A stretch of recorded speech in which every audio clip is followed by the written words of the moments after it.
that I obey, preserve, protect, and defend this Constitution of Kenya, as by law established, and all other laws of the Republic, that I will protect and uphold the sovereignty, integrity, and the dignity of the Kenyan people. So help me God. That is the oath that I took in Kasarani.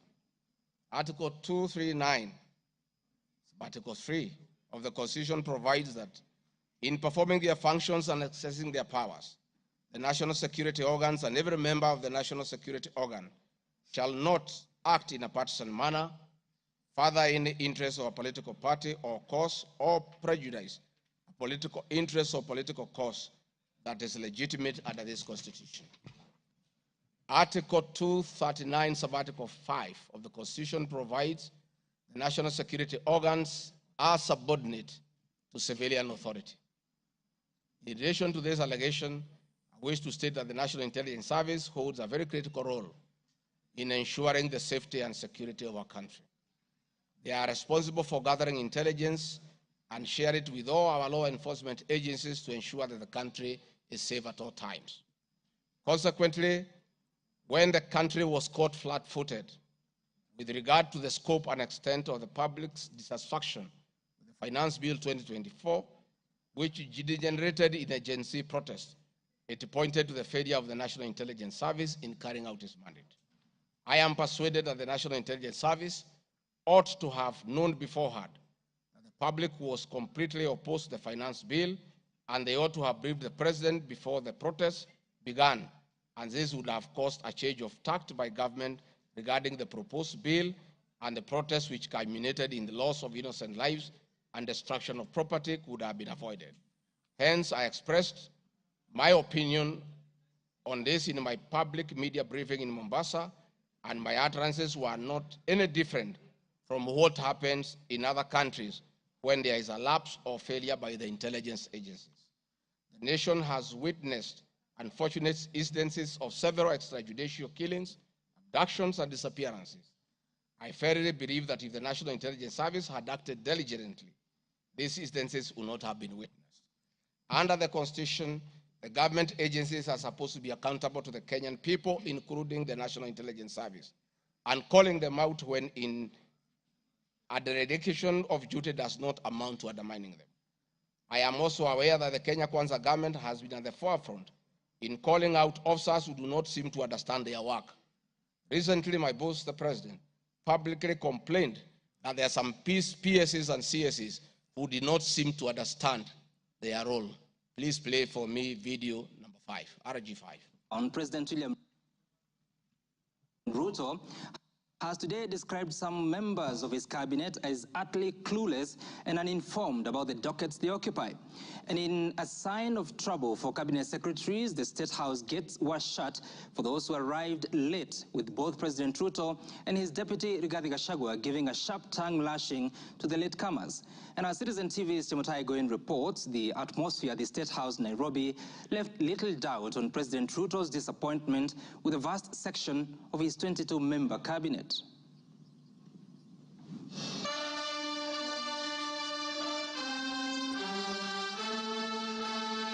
A cold morning in Nairobi, but the seats on the State House grounds came ultra-heated, particularly for cabinet secretaries.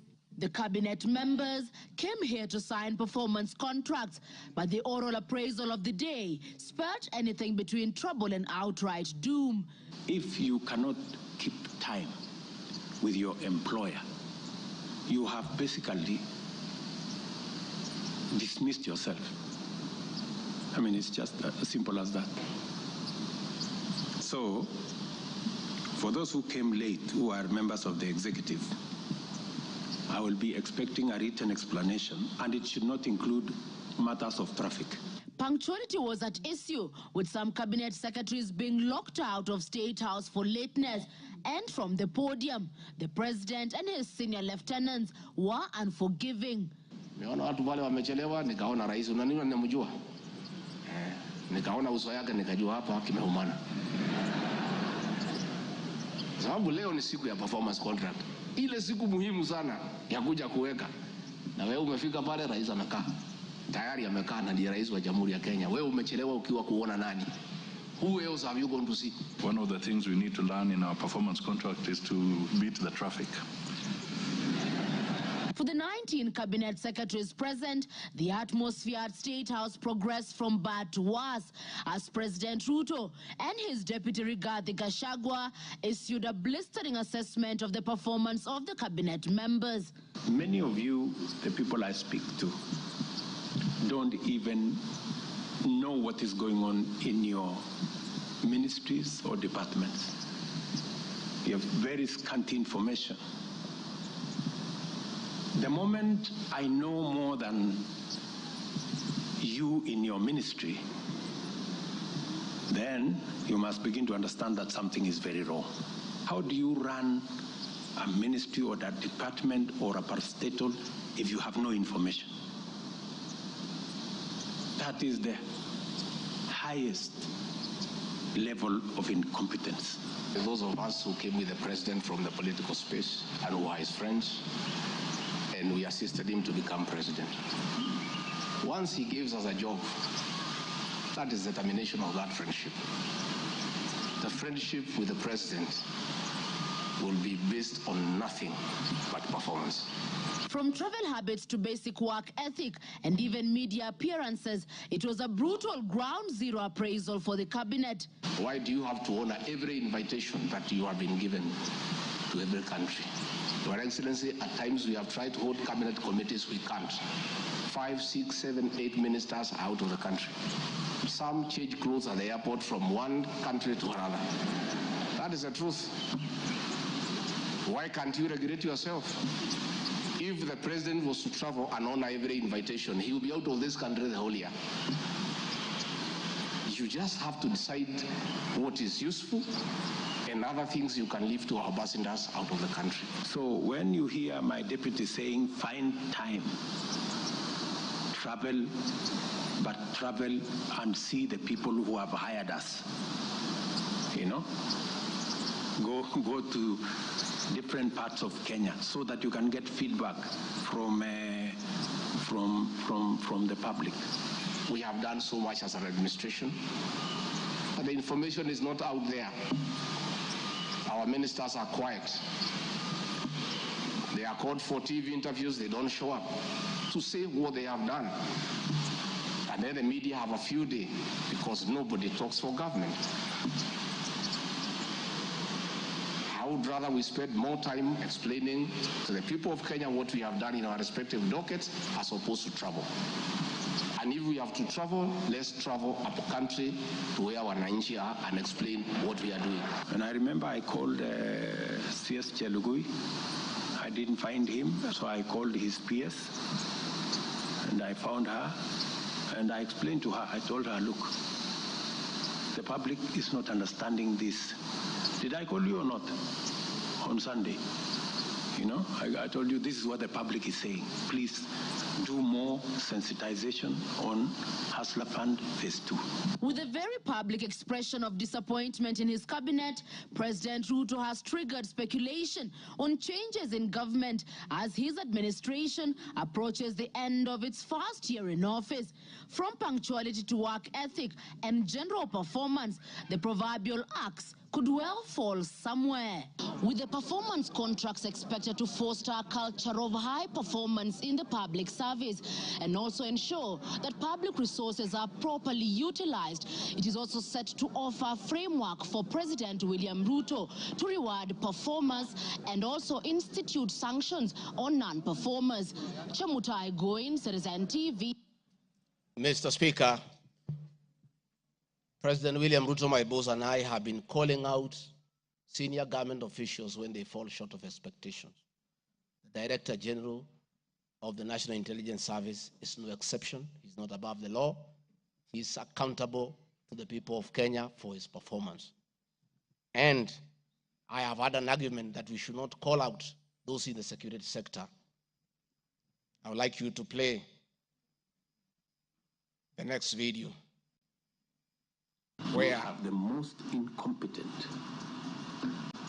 Inspector General of Police, I think, in the world. The most incompetent in the whole world. his incompetence may not necessarily play out when things are working, but when things get to a head and you need some decisions to be made, I can tell you for sure, the gentleman we have as an IG cannot make any decision. Nataka tumwambie ule mtu wa sinema mingi anaitwa nani ule mtu? Ule sijui anaitwa DCI, ule anaitwa nini? Ule mtu anaitwa Kinoti. Awache ujinga. Huyo bwana Kiboti awache ujinga. Sio kama tunaelewana. Huyo Kinoti hakuna kitu amefanya kwa hii Kenya ya kisiasa. Yeye ni mtu ya sinema. Anaendesha makesi kwa magazeti. Anatuandikia barua, sijui barua ya kilomita ngapi. Mr. Kinoti, please save your time. Stop writing to us long letters. Leave matters of elections to IEBC. You have no business in IEBC. You have failed as DCI. We don't want you to fail our elections. Tunaelewana? Huyo bwana Kinoti awache hiyo ujinga yake anaendesha pale, kwa sababu anatukasirisha. Huyo bwana Kinoti tunataka tumwambie awachane na watu wa IEBC wafanye hiyo uchaguzi. Alipatiwa kazi ya kufanya criminal investigation. He has never done anything. Ile kesi yote anafanya kesi kwa magazeti. Akiambiwa apeleke evidence kule kotini ameshindwa.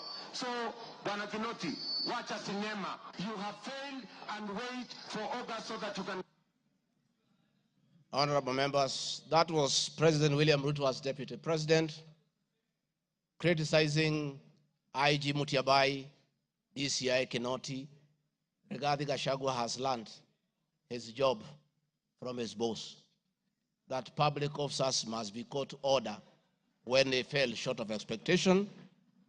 And I never saw anybody bring William Ruto here for impeachment for criticizing the IG or the DCI. This is a very unfair allegation. Mr. Speaker, it is also reported by media that the IMF has already warned about impending unrest during the people's dissatisfaction with the 2023 and 24 finance bill. Many of you will recall, Mr. Speaker, after the September 11th terrorist attack in the US intelligence agencies were massively criticized, and an inquiry was even opened to investigate why their intelligence agency was not able to detect and thwart the attack. All we are saying is that our National Intelligence Service is accountable to the people of Kenya for its performance. Mr. Speaker, conniving with cartels in the tea sector to block KTDA from implementing guaranteed minimum return, Mr. Speaker, I am here to see a shred of evidence to that effect, and I have nothing to say. I have seen an allegation that we have not been able to do coffee reforms, Mr. Speaker, out of my work, coordinating coffee reforms. The Cooperative Bill 2023 and the Coffee Bill 2023 is before this House. I request this House, after these impeachment proceedings, to embark on those two bills so that the coffee farmers can realize the full benefit of the coffee reforms that we have initiated. There is another allegation that I have taken control of a local cooperative society in Madeira constituency. I don't know the name of that constituency, of that cooperative. It is false. I am here to see any evidence. I have nothing to say because there is nothing to be said. On the issue of shareholding, which I think members are interested in listening to, I listened to you this morning, and it was quite emotive. By virtue of provisions of the third schedule of the Political Parties Act, the constituent parties of the Kenya Kwanza Coalition entered into various agreements, which were deposited with the Speaker of the National Assembly and the Speaker of the Senate for purposes of Article 108 of the Constitution of Kenya. The following were members: UDA, ANC, Ford Kenya, PA, Farmers Party, Chama cha Kazi, Communist Party, Economic Freedom Party, Service Party, Tujibebe wa Kenya Party, Umoja na Maendeleo Party of Kenya, and the Democratic Party of Kenya. In accordance with the provision of Clause 3, Schedule 3, a power sharing agreement and development agenda for the certain regions of Kenya I attach copies of these agreements, RG32. All those agreements talked about specific regions. The leaders who appended their signatures canvassed issues of appointments to do with specific regions. Power sharing agreement between UDA and ANC and Ford Kenya, for example, say that the UDA would nominate the coalition president, the presidential and deputy presidential candidates that was honored. The president would guarantee the stature, the dignity, and financial and operational autonomy of the office of the deputy president, which I have been insisting on because it's part of the coalition agreement. The ANC would be allocated the position of the prime cabinet secretary, which has happened. Ford Kenya would be allocated the position of the Speaker of the National Assembly, and that is why Honorable Masika Wetangula sits here today. In accordance with Article 2 of the Power Sharing Agreement, ANC at Ford Kenya would have a 30% share is a word, of the national government positions. This drives my utterances about shareholding. It is embedded in all these agreements that are attached here for you to read. I heard this morning an honorable member saying that the deputy president said the people of Ukambani will not get resources because they did not vote for Kenya Kwanza government. That is not true. The deputy president of the Republic of Kenya does not allocate resources. Resources for the development of the Republic of Kenya are appropriated by the National Assembly of Kenya, where I am today. The deputy president will help the president to oversee the implementation of funds allocated and appropriated by the National Assembly. It is therefore not possible that the deputy president of the Republic of Kenya has the capacity to deny any part of Kenya resources because of the way they voted. The decisions on how resources will be allocated for the development of the Republic of Kenya are made here by the honorable members. If your area has no development, please don't impeach the deputy president. Don't accuse him of not giving you resources. You are in this house to make sure that your area where you come from is allocated appropriate resources, because that is your job.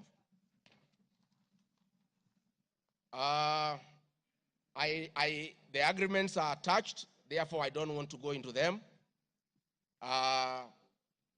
Let me say my speeches on the shareholder issue were informed by the aforesaid power sharing covenants, which are founded on law, having been deposited with the registrar of political parties, and lessons learned from the well-known disputed 202 NAC power sharing agreement. Further, sharing agreements are a feature of government formation in all democracies in the world that provide for the formation. My pronouncements on the issue, properly understood, are not only anchored in law, but entirely harmless and incapable of being construed as a basis for ethnic animosity, a danger to national cohesion, or a threat to national unity. On the contrary, coalition building has been one of the most important innovations since the disputed 2007 elections in ensuring stability, equitable sharing of political power, national cohesion, and fostering of national unity. Indeed, Kenya Kwanza main opponent in 2022 general election, Azimio la Umoja Coalition, One Kenya Coalition Party, was a political party consisting of 25 political parties who also executed a power-sharing agreement based on shares. I'm also aware that the Jubilee Coalition that executed a 50-50 power-sharing agreement between TNA Party and URP Party for 2013 general election. I have thus not violated Section 13(1)(a) and 62 of the National Cohesion Integration, nor has this commission summoned me to explain any of my comments and how it can affect cohesion. However, notwithstanding the said power share agreement, upon election as deputy president, I went out of my way, as required by the Constitution of Kenya, to serve all Kenyans regardless of their political preferences, during the election or ethnic origin. I now produce the following video showing some of my speeches all over the country as marked RG Video 7.